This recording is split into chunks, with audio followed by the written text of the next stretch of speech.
बिस्मिल्लाहिर्रहमानिर्रहीम। आज का टॉपिक हमारे पास एक इम्पोर्टेंट टॉपिक है, इम्पोर्टेंस ऑफ इक्विलिब्रियम कांस्टेंट।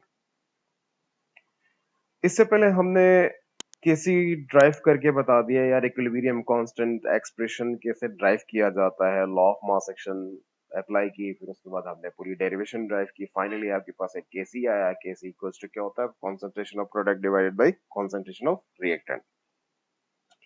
उससे रिलेटेड हमने कुछ न्यूमेरिकल्स भी सॉल्व किए हैं।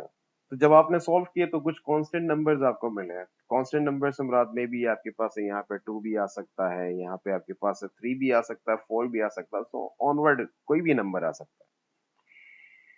तो क्या सिर्फ केसी एक कांस्टेंट नंबर है? क्या इसको मैं किसी और चीज में इस्तेमाल नहीं कर सकता हूँ? क्या इस कांस्टेंट नंबर से रिएक्शन के बारे में कुछ और नहीं बता सकता? ये बहुत सारे क्वेश्चंस है। तो साइंटिस्ट ने इस मसले को हल कर दिया। हल करके उन्होंने कहा कि केसी से आप दो चीजें और फाइंड कर सकते हैं या डिटरमाइन कर सकते हैं। फर्स्ट वन, रिवर्सिबल रिएक्शन की डायरेक्शन में एक्सप्लेन कर सकते हैं। Second one, extent of reaction. इस टॉपिक के अंदर हम सिर्फ डायरेक्शन ऑफ रिएक्शन एक्सप्लेन करेंगे। जो नेक्स्ट टॉपिक होगा वो आपके पास क्या होगा? वो एक्सटेंट ऑफ रिएक्शन होगा। डायरेक्शन ऑफ रिएक्शन केसी से अगर मैं फाइंड करने की कोशिश करूं, ये काफी हद तक क्रिटिकल है। थोड़ी देर पहले मैंने खुद कहा कि यार केसी से आप डायरेक्शन फाइंड कर सकते हैं। ये क्रिटिकल क्यों है? इसकी भी एक बैकवर्ड रीजन है। केसी जो हम कैलकुलेट करते हैं वो सिर्फ और सिर्फ आप इक्विलिब्रियम के ऊपर कैलकुलेट करते हैं। अगर मैं इक्विलिब्रियम की वैल्यू यूज करूं तो मैं डिफाइन ही नहीं कर पाऊंगा कि रिएक्शन आपका क्या होगा, फॉरवर्ड जा रहा है या बैकवर्ड जा रहा है। तो मुझे इक्विलिब्रियम से हट के भी रिएक्शन के स्टार्ट होने के 5 मिनट बाद भी, 10 मिनट बाद भी, 15 मिनट बाद भी, 20 मिनट बाद भी या 1 घंटे बाद भी आपने क्या करना है? एक वैल्यू फाइंड करना है। और अब उस वैल्यू को हम क्या कहते हैं? क्यूसी कहते हैं। क्यूसी बेसिकली क्वेश्चन कांस्टेंट होता है। ये भी सिमिलर टू आपके पास एक केसी है।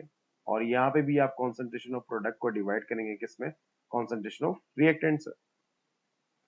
पर यहाँ पे सबसे मेजर बात ये कि यार ये यहाँ जो आप डिवाइड कर रहे हो ना, ये किसी भी स्पेसिफिक टाइम के ऊपर है। यानी किसी भी टाइम आप ये कैलकुलेट कर सकते हैं, इसमें कोई रिस्ट्रिक्शन नहीं। पर याद रख लीजिएगा केसी सिर्फ और सिर्फ हम इक्विलिब्रियम पे कैलकुलेट करते हैं। उससे इनिशियल और आपके पास है फाइनल पे कभी भी कैलकुलेट नहीं किया जाता। तो चलो लेट सपोज आपने क्यूसी फाइंड किया। क्यूसी फाइंड करने के बाद हम यहाँ पे 3 डिफरेंट कंडीशंस अप्लाई करने की कोशिश करते हैं। फर्स्ट वन, आप क्यूसी को कंपेयर करते हैं किसके साथ?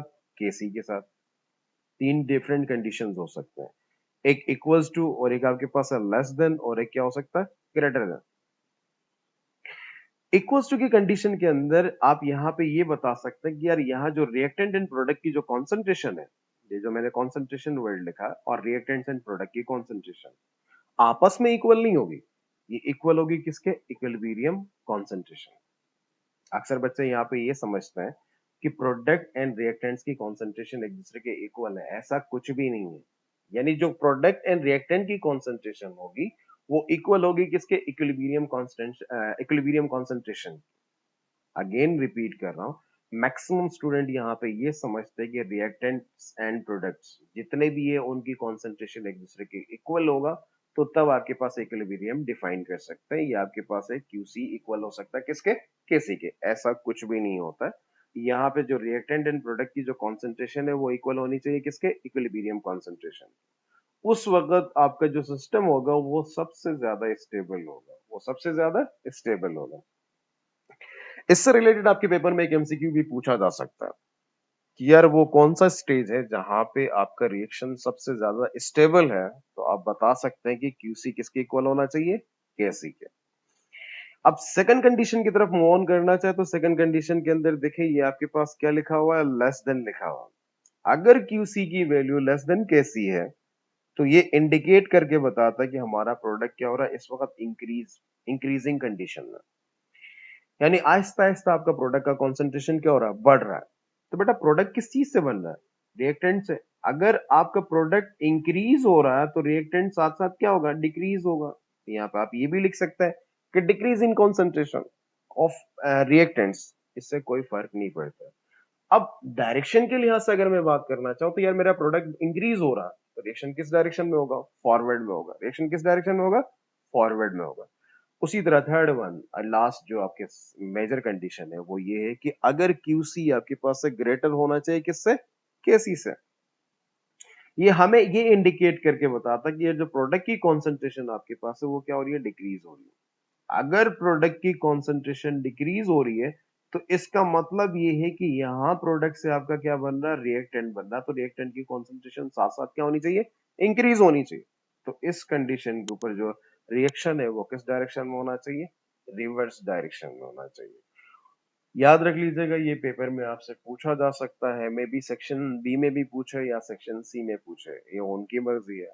अगर आपको यहाँ पे फिर भी कोई कंफ्यूजन है, कोई सवाल है आपका, तो आप कमेंट में मेंशन कर सकता है। इंशाल्लाह आपको जवाब दिया जाएगा। इसके साथ अल्लाह हाफ़िज़।